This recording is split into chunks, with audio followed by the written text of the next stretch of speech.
Halo, selamat datang kembali di podcast Berisik Berita Asik. Masih bersama saya Afud dan juga Anom Priantoro. Nom, kamu gak bosen Nom? Sebenarnya agak bosen sih. Kenapa? Enggak, biasanya kan kita kan cuma berdua terus, maksudnya terlalu serius kadang bintang tamunya. Atau emang ini ada spesial nggak kali ini? Ini orang yang sangat spesial karena biasanya dia mewawancarai orang. Kali ini kita yang tanya-tanya ke dia. Nah, ini senior kita dong berarti. Senior. Oke, kita kenalkan ini sama Mas Prabu Revolusi. Siap. Asik, rame ya. Nah, itu rame. Ini penonton bayarannya banyak. Padahal lagi pandemi loh, ini harusnya nggak boleh loh. Oh iya, jangan dibongkar Mas. Ntar ditutup kita. Belum juga untung. Baik Mas Prabu Revolusi, ya, gimana kabarnya? Kabar baik, alhamdulillah. Baik, ya? Sehat yang paling penting sehat, ya. Iya benar. Sekarang paling penting pokoknya sehat deh. Itu dulu aja. Sehat ya. Kan? Sehat ya? Aman. Saya pernah jadi alumnus, jadi ya aman lah. Alumnus apa, Bud? Alumnus semua, alumnus. Kita sekolah termasuk apa? Covid. Alumnus Covid. Jangan sampai. Baik Mas Prabu Revolusi, ya. Kan biasanya aku sering tuh pas nonton di TV, wah Masnya ganteng pakai setelan yang maco. Nah, itu jasnya pinjaman loh itu. Oh, pinjaman ya? Kita aja nggak dapat pinjaman Mas. Gimana dong? Ini sekarang Mas Prabu Revolusi kan menjabat sebagai juru bicara Kemenparekraf ya? Ya. Apa nom kepanjangannya? Juru bicara Kementerian Pariwisata dan Ekonomi Kreatif. Ini yang ngurusin pariwisata sama ide-ide kreatif kita yang bisa dijual ya. Kamu baca ya? Iya dong. Oke, kamu dibayar untuk nyontek. Mas Prabu Revolusi kan sekarang menjadi juru bicara Kementerian Pariwisata dan Parekraf dan Ekonomi Kreatif. Sebut saja Parekraf. Parekraf yang gampang. Aku hafal sebenarnya. Itu gimana Mas ceritanya?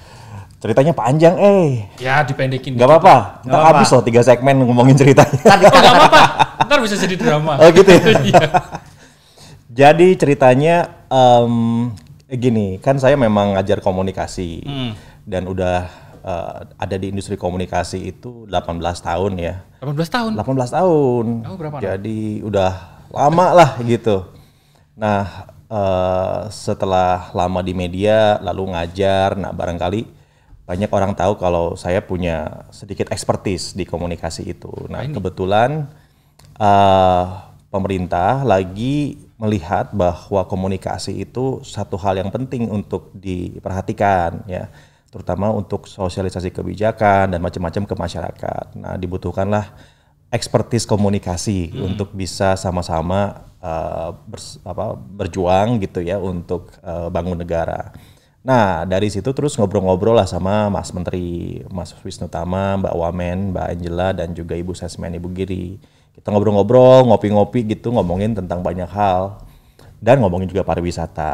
Akhirnya kita ngobrol-ngobrol, terus dilihat oh ada kesamaan visi nih bahwa ya pariwisata sebagai sektor yang paling terdampak nih gara-gara pandemik ini kan butuh diangkat lagi. Butuh diberikan lagi motivasi gitu kan supaya. Bentar Mas, berarti ngobrolnya baru-baru aja sebenarnya ya? Iya. Ketika masa pandemi ini ya? Iya betul. Jadi mungkin 1,5 bulan yang lalu lah itu baru terjadi. Nah ya udah saya bicara sama Mas Menteri dan juga Mbak Wamen ya kira-kira strategi komunikasi seperti apa yang harus kita lakukan untuk bisa kembali membangkitkan pariwisata dan juga ekonomi kreatif. Gak lama dari situ terus ditembak deh. Ini kok bisa yakin keluar dari zona nyaman? Ini kan kayaknya tadinya banget ya. Banget. Ini udah keluar dari zona nyaman banget. Jadi atau jangan-jangan zona nyamannya diperlebar? Enggak juga. Ini hal baru. Soalnya kan dulu jadi wartawan ya. Di wartawan tuh kan melihat pemerintah dan birokrasi ini kan sebagai salah satu objek kita untuk mencari berita gitu kan. Nah sekarang kita ada di dalamnya malahan. Nah ini kan jadi satu tantangan baru ya. Apalagi saya melakukannya ya nggak dari muda, ini udah tua nih. Di tengah-tengah gitu baru masuk. Terlihat muda. Alhamdulillah. Lihat apa nih Nom? Kayaknya lo aja yang kelihatan lebih tua dari umur. Ngaku-ngaku dia ya. Bawa orang. Oke siap. Berarti memang pengalamannya ini berarti benar baru ya Mas untuk di luar apa ini ya? Di luar zona nyaman, yang benar baru, yang ditembak langsung. Kenapa langsung mau Mas? Apa memang ada sebetulnya visi yang... Enggak, jadi waktu lagi ngobrol-ngobrol itu kita nggak tahu, saya nggak tahu akan kemana arahnya gitu. Tapi terus Mas Menteri itu keluarin satu statement ke saya bilang, karena kan kami sama-sama orang media ya, Mas Wisnu Tama orang media juga, Mbak Angela juga orang media juga. Ya dia kasih kayak semacam kisi-kisi gitu. Gue tahu nih, lo mungkin punya resistensi ada di birokrasi gitu. Tapi ada waktunya kita harus berjuang. Menurut Mas Men gitu. Jadi ini kalau lo bagus nanti. Iya. Jadi siapin deh 4 tahun waktu hidup lo untuk ngasih sesuatu buat negara. Kata Mas Menteri. Dikasih tembakan kayak gitu kan bingung nolaknya ya. Benar juga. Maksudnya kenapa enggak saya kasih expertise yang mungkin saya punya buat negara, siapa tahu memang bisa bantu gitu. Ya itu yang jadi salah satu alasan kenapa akhirnya saya memutuskan untuk bergabung. Gitu sih. Berarti istilahnya mungkin dinilai selama ini kan berada di zona-zona kritis ya. Berarti kan tahu dong celah-celah dan ininya. Oh tahu banget. Nah makanya mungkin itu karena itu dijadikan. Tahu banget. Wah tahu banget, aku takut ya. 12 tahun loh. Ini jadi dengan ditawari seperti itu kira-kira punya visi seperti apa sih nanti ke depan untuk pariwisata di Indonesia ini? Sebetulnya gini, kalau visi kementerian itu kan besar banget ya, apalagi untuk Kemenparekraf itu sendiri, apalagi visi Mas Menteri dan juga visinya Mbak Wamen ini melihat parekraf itu kan satu sektor yang bisa berkontribusi luar biasa besar bagi devisa negara. Kalau bisa bahkan nomor 1, sekarang ini kan nomor 2 ya Kemen tahun 2019. Harusnya nomor 1 gitu, kenapa? Karena kita pulaunya banyak, landscape-nya banyak, cari yang mau kayak gimana aja tempat wisata di sini ada. Aircraft-nya luar biasa. Orang Indonesia kan dikenal kreatif ya, dikenal juga hospitality-nya bagus. Artinya aset untuk bisa menjadi sumber devisa negara paling tinggi itu ada di Indonesia gitu. Tinggal gimana caranya kita kelola itu bareng-bareng. Nah untuk itu kan butuh juga aspek komunikasi. Jadi kalau misalnya kita punya barang bagus nggak dikomunikasikan kan nggak laku juga. Nah disinilah perlunya kita para praktisi komunikasi untuk bantu kebijakan negara, kemudian juga program-program pemerintah supaya bisa ngajak banyak stakeholders pariwisata agar hands on hands, bareng-bareng bangun negara lewat pariwisata dan juga ekonomi kreatif. Sebenarnya kalau di mata Mas Prabu sendiri, ketika mungkin masih jadi di media kali ya, Kementerian Pariwisata dan Ekonomi Kreatif ini seperti apa?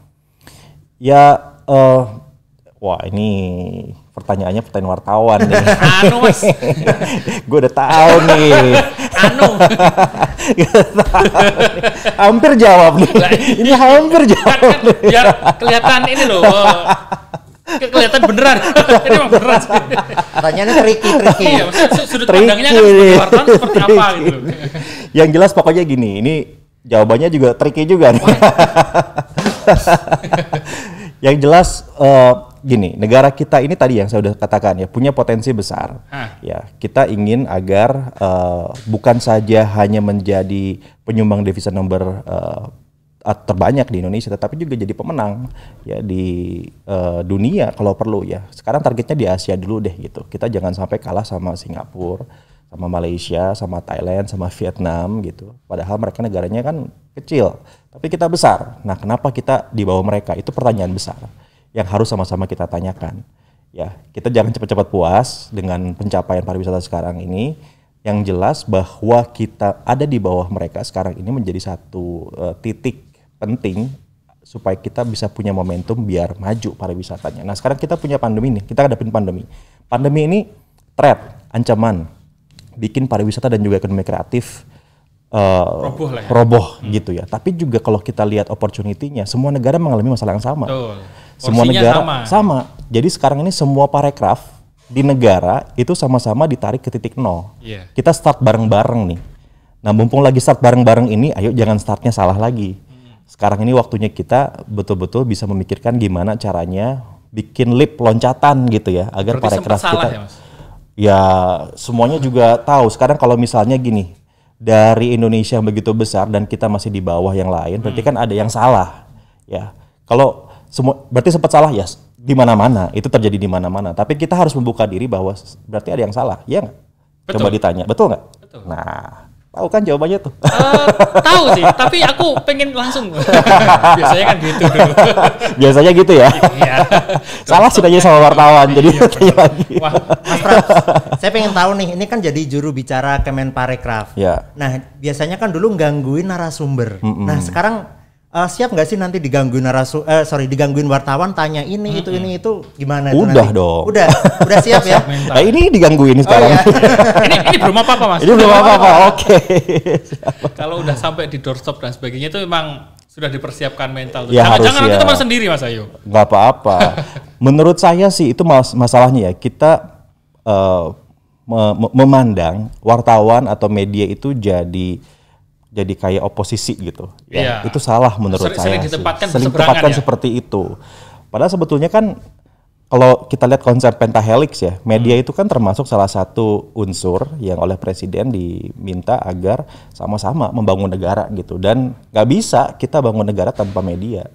Itu jelas posisinya gitu. Dan kenapa juga sekarang presiden betul-betul concern sama komunikasi, menunjukkan kalau media itu penting banget buat pemerintah dalam upaya membangun negara. Apalagi sekarang di zaman informasi kayak begini, di mana informasi itu deras banget ya, istilahnya apa, tsunami informasi gitu. Orang mau cari informasi sekarang gampang, bahkan kita berlebih dapat informasinya. Biasanya gitu ya. infobesitas Mas. Anak-anak nyebutnya. Infobesitas atau infodemik. Ya kan? Artinya butuh media gitu, butuh media. Nah, sekarang saya ingin coba memposisikan teman-teman media sebagai partner. Bahwa partnernya kadang-kadang nakal nggak kenapa-napa. Biasanya kan memang begitu ya. Partneran kan nggak selamanya harmonis. Benar. Jadi siap kena karma ya. Iya. Kenapa? Karena karma dulu mungkin doorstopnya agak kita nakal, kita namanya pertanyaan-pertanyaan kritis kita agak nodong-nodong. Nanti siap digituin juga dong. Ya harus siap, harus siap. Justru malahan kita pengen kan publik tuh punya hak atas informasi. Nah, itu kita harus kasih informasinya. Itu memang hak warga negara untuk Mungkin tahu nanti informasi. kan Mas Prabu jadi lebih tahu bagaimana cara menyampaikannya ke teman-teman kan. Betul. Karena pernah di posisi itu. Iya, iya. Aku juru bicaranya Mas Prabu. Saya angkat. Perlu SK? Perlu Karena SK? juru bicara kita juru berisik nih. Jadi juru bicaranya juru bicara ya. Oh, jubir-jubir. Jubir-jubir. Tapi ini tadi aku penasaran Mas, kan pernah kemarin ketemu sama Pak Menteri langsung ya, sama Ibu Angela juga. Apa sih sebenarnya yang membuat Pak Menteri tertarik terus untuk ngajak Mas Prabu untuk satu visi? Coba saya telepon dulu Mas Menteri sebentar ya. Nah, Biar kita untuk tanya dulu. menjawab itu kita nanti akan ke segmen selanjutnya Mas. Oke.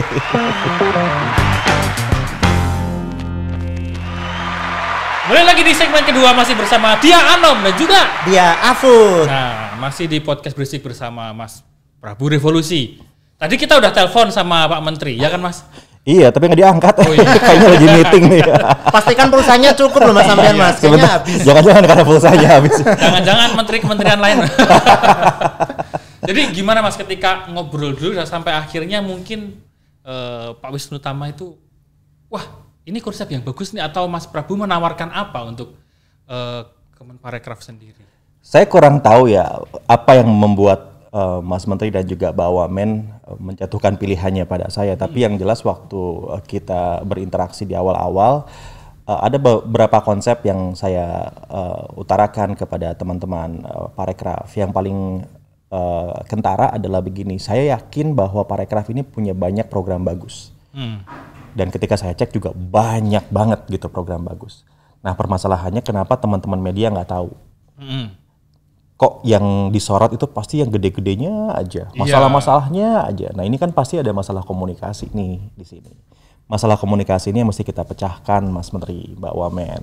Supaya apa, hubungan media, hubungan pemerintah, kemudian juga sekarang ada juga nih stakeholders informasi yang lain, netizen. Hubungannya bisa harmonis gitu.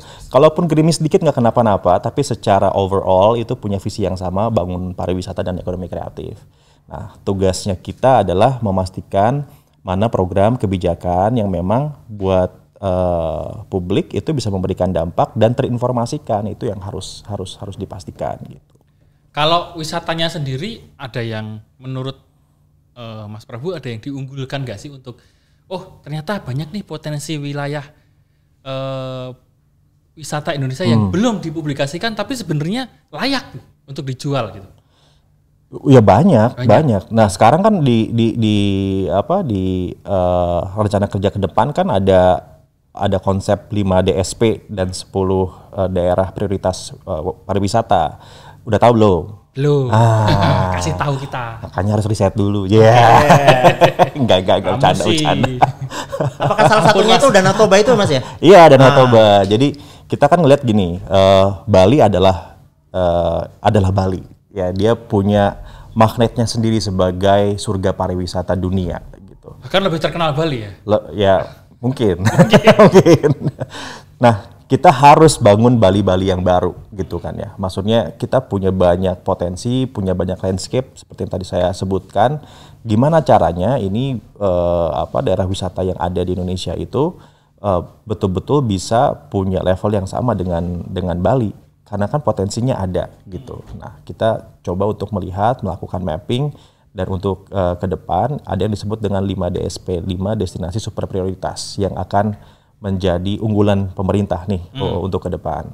Yaitu ada Danau Toba salah satunya ya, lalu juga ada Labuan Bajo, ada Mandalika dan Likupang ya termasuk diantaranya. Nah itu kan daerah-daerah yang punya potensi wisata luar biasa besar. Nah masing-masing daerah itu nanti akan dibangun berdasarkan tema, ada tema-temanya. Kayak di Mandalika itu young and sporty, jadi olahraga, pusat kegiatan anak-anak muda itu ada di Mandalika gitu. Kalau di Bali kita udah tahu lah seperti apa. Udah ya. Banyak, udah besar lah ya. Kita udah punya bayangan Bali kayak gimana. Labuan Bajo nanti akan dibangun lebih premium gitu ya. Karena kan di sana wisatanya mostly itu lebih ke laut. Ya, nginep di laut dan macam-macam. Kayak kemarin ada artis yang main ke sana kan, tahu ya? Tahu. Beberapa saya ngeliat di infotainment juga. Ikut kita di infotainment. Oh bagus, itu artinya riset. Sebenarnya saya ngikut istri saya aja kan. Ya kayak gitu. Jadi strateginya sudah jelas sekarang ya, ada blueprint yang memang sedang kita siapkan. Ditambah lagi juga satu konsep ke depan yang ini adalah konsep baru, yaitu bagaimana BUMN yang punya atau pergerakan di sektor pariwisata itu sekarang satu ya dalam satu konsep yang dinamakan holding pariwisata. Jadi nanti antara aviasi, kemudian juga angkasa pura ya dengan fasilitas bandara, pelabuhan, lalu juga untuk eventnya ada ITDC nanti yang akan gabung juga, untuk sektor parekrafnya ada INA dan macam-macam ya. Sarinah juga gabung juga. Artinya nanti semuanya itu akan ada dalam satu ekosistem pariwisata. Antara diajak nggak Mas BUMN loh? Oh ya harus diajak. Gitu dong. Harus diajak. Biar gaji kita naik. Kamu dibayar untuk itu. Mas, itu kan tadi programnya banyak sekali untuk pariwisata dan ekonomi kreatif. Nah ini ketika di masa pandemi program-program yang bagus itu terkendalanya seperti apa itu? Banyak, sangat besar dampaknya buat pariwisata dan juga ekraf. Walaupun juga ada beberapa yang menuai keuntungan kayak aplikasi dan games itu sekarang malah lagi meningkat ya. Dikarenakan kan behavior orang berubah, shifting ke aplikasi dan juga ke permainan orang di rumah ya butuh hiburan. Jadi demand pada games itu cukup meningkat. Yang jelas pembangunan infrastruktur tidak berhenti walaupun ada pandemi, karena kita punya target yang harus dikejar. Kita inginnya apa setelah pandemi selesai, destinasi wisatanya juga siap. Jangan sampai pandeminya selesai, destinasi wisatanya nggak siap. Jadi kita harapkan sekali agar ketika pandemi selesai, vaksin nanti sudah terdistribusi ke masyarakat, masyarakat sudah siap lagi berwisata, baik domestik ataupun juga mancanegara. Destinasi wisatanya juga sudah siap untuk menerima wisatawan gitu. Nah ada satu gerakan yang kita sekarang betul-betul perhatikan, yaitu namanya gerakan sertifikasi CHSE. Jadi kita sekarang ini punya satu sertifikasi untuk lokasi wisata atau semua stakeholders pariwisata. Restoran misalnya, sekarang punya standar. Dulu kan kita nggak punya standar. Sekarang ada standar. CHSE itu artinya Cleanliness, Health, Safety, and Environmental Sustainability. Jadi gimana caranya restoran, hotel, lokasi wisata, desa wisata, arung jeram, golf, apalagi lah itu semuanya itu, event, ya, MICE dan macam-macam itu tersertifikasi CHSE sehingga bisa memberikan rasa aman untuk wisatawan. Karena menurut survei atau kajian, nanti wisatawan itu akan mau untuk traveling hanya kalau daerahnya aman. Hanya nantinya kalau nantinya akan seperti itu. Kayak sekarang kita deh, katakanlah border sudah dibuka. pertama kali pertimbangan untuk pergi ke sebuah negara apa pasti? Ya, zona merah atau zona merah atau zona hijau, aman atau enggak gitu kan? Nggak dulu mikirnya landscape-nya nanti dulu deh gitu. Tapi yang penting aman atau enggak. Nah itu yang pengen kita fokuskan ke depan, memastikan agar semua destinasi wisata itu tersertifikasi CHSE dan sambutannya luar biasa. Ini kan programnya gratis dari pemerintah. Jadi dalam masa pandemi ini kita mengedukasi pelaku usaha wisata untuk segera mensertifikasi dirinya dengan CHSE itu. Dari 6.000 target di tahun ini, sekarang bahkan sudah ada 10.000 lebih yang mendaftar. Jadi antusiasmenya luar biasa ya. Artinya apa? Sebetulnya ada kebutuhan itu loh dari pelaku usaha wisata yang selama ini tidak diakomodasi gitu. Nah kita buatkan program itu dan ternyata juga pelaku usaha wisatanya menyambut. Kita harapkan nanti setelah pandemi selesai, kemudian juga vaksin sudah terdistribusi, border dibuka, wisatawan bisa melihat, oh ternyata Indonesia sudah siap menerima wisatawan di tengah pandemi atau setelah pandemi gitu. Oh ya, Afud berarti nanti siap nanti podcastan di Mandalika, kita nonton MotoGP, kita podcastan di situ ya. Enggak, kamu di cacingnya itu loh. Yang cacing Mandalika itu. Tadi kan Mas Praps bilang ini ya soal CHSE, kamu tahu CHSE enggak? Enggak tahu tuh. Kalau aku sih taunya CHSE catatan hati seorang istri. Dukjes. Estre ya. Mas Prabu kan tadi sempat menyebutkan banyak channel dan saluran komunikasi yang dipakai ya. Nah, kalau dari kementerian sendiri ada strategi baru nggak Mas? Mungkin melalui aplikasi-aplikasi atau kalau kita contohkan kayak Korea itu kan dia mempromosikannya salah satunya dengan film ya. Ya, melalui film dan sebagainya. Nah kalau ekonomi kreatif sendiri ini ada nggak concern ke arah-arah yang sedang digandrungi sama teman-teman yang muda ini salurannya? Ya, jadi mungkin juga teman-teman tahu kan Mas Menteri itu orang media ya. Kemudian juga Mbak Wamennya juga seperti itu juga. Jadi memanfaatkan media untuk berkomunikasi jelas menjadi salah satu strategi yang akan dilakukan oleh Kementerian Pariwisata dan Ekonomi Kreatif. Tetapi di luar itu juga sebetulnya yang perlu diketahui, Biro Komunikasi kita, Birkom Kemenparekraf itu banyak banget loh sudah bikin own media yang luar biasa ya, yang menggunakan AI, kemudian juga bisa berinteraksi sama audiens, sama khalayak gitu dengan. Tapi sebenarnya sudah ada ya? Sudah ada. Mungkin tugas Mas Prabu nanti untuk memaksimalkan itu. Iya, nanti saya WhatsApp ke. Kalau untuk podcaster Mas, kita mungkin nggak Pak, kita tetap di sini kok. Terus Mas Prabu kita tanya nih, strategi yang terdekat ketika mungkin kan sudah banyak platform infrastruktur kan di era Pak Jokowi ini sudah banyak dibangun ya, infrastruktur dan sebagainya. Misalnya kalau Komodo kan yang premium. Terus kemudian Toba mau dijadikan Bali. Nah untuk kayak desa wisata itu tadi kan yang di wilayah-wilayah yang mungkin belum sempat terpantau. Ada strategi khusus nggak untuk membangkitkan desa-desa wisata ini untuk bisa naik lagi atau dengan cara. Nah untuk menjawab itu Mas, nanti kita akan lanjut di segmen selanjutnya. Nah, masih di segmen ketiga, akhirnya Mas Prabu masih betah sama kita. Iya, kayaknya nggak kapok, nggak terkuras emosinya ya. Ini rekor nih, biasanya segmen kedua udah pada cabut ya. Udah silang. Ini lambaikan ke bendera putih. Baik Mas Prabu, kan tadi sempat disebutkan ada kayak wisata banyak unggulan. Nah, ini kan ada desa kreatif juga yang mungkin fokusnya ekonomi kreatif mungkin bukan cuman wisatanya doang ya, tapi ada kegiatan ekonominya juga kan tentu di sana. Apa kalau upaya untuk membangkitkan atau mengajak desa-desa kreatif ini untuk ikut semangat untuk membangun wisata juga? Gitu. Oke. Yang pertama adalah gini, karena ini masa pandemi, jadi fokus kita ke depan jelas pemulihan dulu. Ya, pemulihan pariwisata dan juga ekonomi kreatif itu penting banget karena mereka juga sekarang bergerak, perlu kita bantu begitu kan agar bisa kembali pulih ekonominya. Nah, yang kedua di tahun depan itu akan ada program yang challenge, kan sekarang lagi zamannya challenge nih. Jadi challenge desa-desa wisata itu untuk bikin konsep tentang desa wisatanya. Nah nanti kita akan berikan bantuan, berikan funding untuk membangun desa wisatanya sesuai dengan konsep yang mereka ajukan. Nah nanti ada pendampingan tuh dari sisi pemasarannya, dari sisi brandingnya seperti apa, kemudian juga pengelolaannya kayak gimana supaya mereka nggak sendirian. Mas Menteri itu selalu ngomongin tentang ekosistem. Jadi kalau ngebangun sesuatu tuh nggak boleh ditinggalkan begitu aja. Programnya oke, ya kita bikin challenge aplikasi misalnya, challenge produk ini, produk itu. Terus udah jadi gimana? Udah menang terus gimana? Nah itu nggak boleh sampai situ. Mas Menteri selalu bilang bangun itu dari ekosistemnya, dari awal sampai akhir itu mesti didampingin.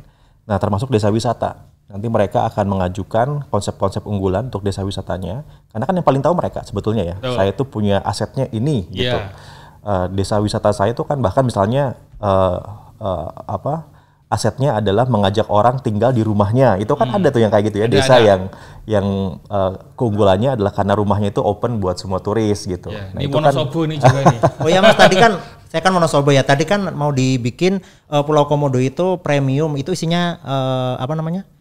Hewan di sana komodo ya. Komodo. Nah kalau teman saya kayaknya nggak usah premium, pakai tema cece. Tokek di tempatmu tuh.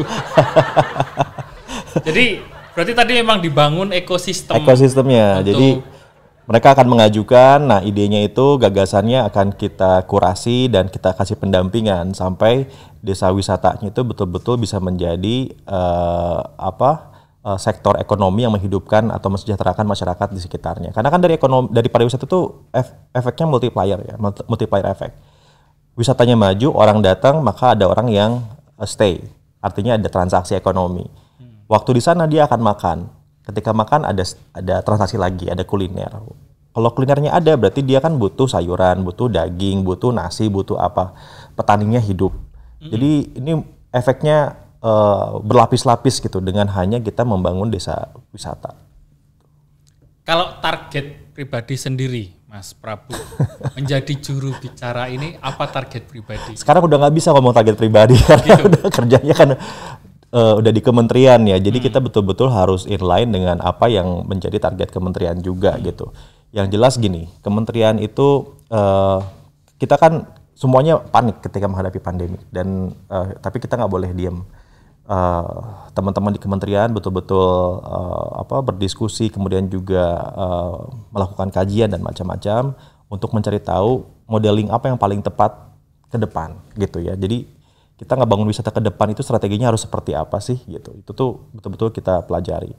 Nah, ada satu kajian yang bilang bahwa efek pandemi ini baru akan bisa menormalkan pariwisata dan ekonomi kreatif itu 2 tahun lagi, 2023 atau 2024. Nah, Mas Menteri waktu dapat laporan itu dia bilang nggak bisa. Ya.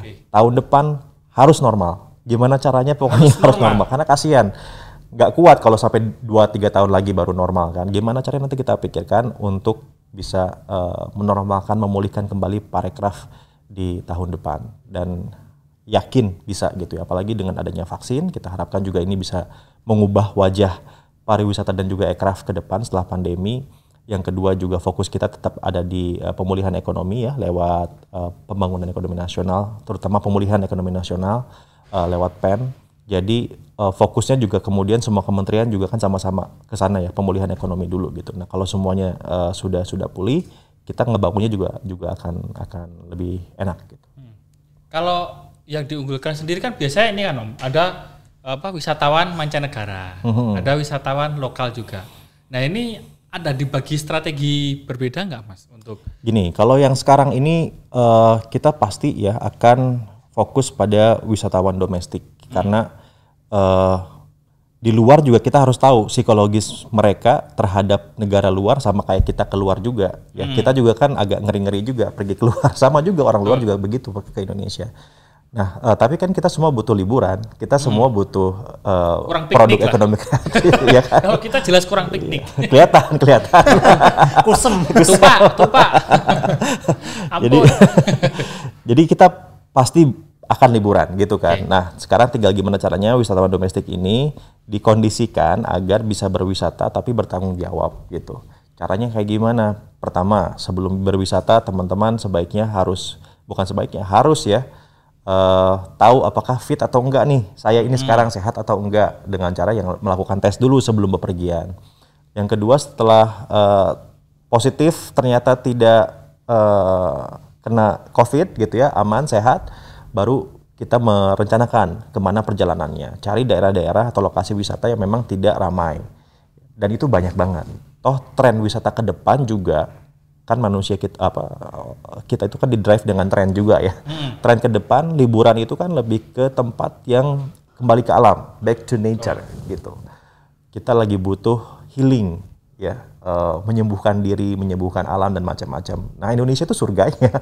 Di mana lagi kalau bukan di Indonesia yang kayak gitu. Di mana aja kita cari itu ada tempatnya. Di Jakarta aja 20 km ke utara udah puncak gitu, enak gitu. Jadi maksudnya banyak banget tempat-tempat di mana kita bisa berwisata dan kebutuhan untuk berwisata kita juga terpenuhi tanpa harus mencari keramaian. Terus yang kedua, berwisata jangan rame-rame, sama keluarga terdekat aja, sama istri, suami, anak-anak. Kalau belum punya suami, belum punya istri, ya udah sendiri dulu nggak apa-apa. Ya jangan istri orang, jangan istri orang yang penting. Takutnya ngikut gitu loh, lupa.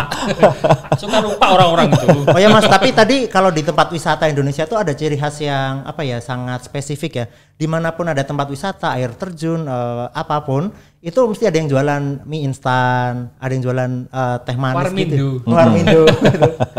Itu juga kayaknya mereka terdampak juga ya dengan pasti. saat ini. Makanya yang pertama kali harus dilakukan adalah pemulihannya dulu, pemulihan sektor wisatanya dulu gitu. Ya, berarti tenang, usahamu aman. aman. Maksudmu itu kan? Iya. Aku mau dapat jaminan. Iya. Kamu ini usaha warung. Ada franchise berapa banyak tuh dia? Baru 2. Itu pun wisata sendiri ya. Tapi bener Mas, trennya kan memang wisatanya orang-orang suka kembali ke alam. Anum juga suka ke alam ya? Alam barzah atau apa? Ngeri amat. Kamu ngeri amat ngomongnya alam barzah. Alam ini terbuka. Alamnya mantan nggak? Mungkin nanti bisa ngajak kita Mas di podcast yang terbuka di wisata. Ayo dong, boleh. Sambil dilewatin komodo ya? Sambil gini. Sambil dayung. Karena yang penting banget sekarang salah satu strategi promosi kita ke depan lah menggunakan influencer. Ini influencer kan? Ini influencer. Terus kita dibayar sama. Menggunakan influencer. Kenapa? Karena kalau menggunakan influencer itu kita juga bisa ngasih edukasi. Cara liburan yang baik itu kayak gimana gitu. Di pesawatnya seperti apa. Kalau mau makan kayak gimana. Bawa apa aja. Itu kan bisa dilakukan secara partisipatif ya oleh para influencer. Nah kalau misalnya teman-teman mau ya ntar kita ajak juga. Mau lah. Pesawat minta izin dulu dong sama Pak Jaka. Pasti boleh kok. Ya kan, pasti boleh ya? Ya kan? Dan jangan Mas Jakanya yang berangkat. Oh iya. Bareng lah sama kita. Baik, terima kasih Mas Prabu sudah mampir. Tapi kalau jurnalis itu kan biasanya kalau terakhir tuh ada pertanyaan harapan ke depan. Terus apa? Tapi kita nggak pengen ngasih itu. Mas. Kita pengen kan Mas Prabu masa nggak kangen sih membawakan suatu acara news atau yang agak kembali ke dulu gitu. Kita boleh dong dicontohin sedikit. Asik. Iya kan? Zoom. Ceritanya kan coba acara ini kan podcast ini punya Mas Prabu bersama saya Prabu Revolusi bla bla bla itu. Kita kan nggak bisa tuh gituan. Nah, kita pengen dong. Masa Mas Prabu nggak kangen sih? Ini nggak ada di skrip loh ini. Nggak ada. Nggak boleh kayak gini. Ini pelanggaran. Saya tulis skripnya. Apa nama acaranya apa? Nantang ini. Berisik. Berita asik. Oke. Anom sama Afud. Oke. Ya pemirsa, barusan selesai kita memberikan informasi yang terakhir bersama ada teman saya Anom dan juga Afud. Kita pamit dulu. Stay safe, stay healthy dan sampai jumpa. Saya Prabu Revolusi. Gitu ya bedanya ya. Kalau profesional sama amatir. Itu udah lupa loh. Udah lupa ya? Udah lupa aja masih bagus. Itu skripnya. Baik, terima kasih Mas Prabu Revolusi dan kita ucapkan selamat menempuh tanggung jawab baru. Tanggung jawab baru menjadi juru bicara. Terima kasih, mohon doanya, mohon dukungannya. Parekraf ya. Kita juga tunggu janjinya, kita akan diajak ke sana tadi. Ditagih janji nih. Enggak maksud bercanda tapi sambil nyubit. Semoga nanti harapan-harapan tadi itu bisa menjadi kenyataan ya dan Indonesia kembali pulih, kembali sehat dan ekonominya kembali sehat. Amin. Terima kasih sudah mampir di podcast Berisik Mas Prabu. Masih bersama saya Afud dan juga Anom. Sampai jumpa di podcast Berisik selanjutnya.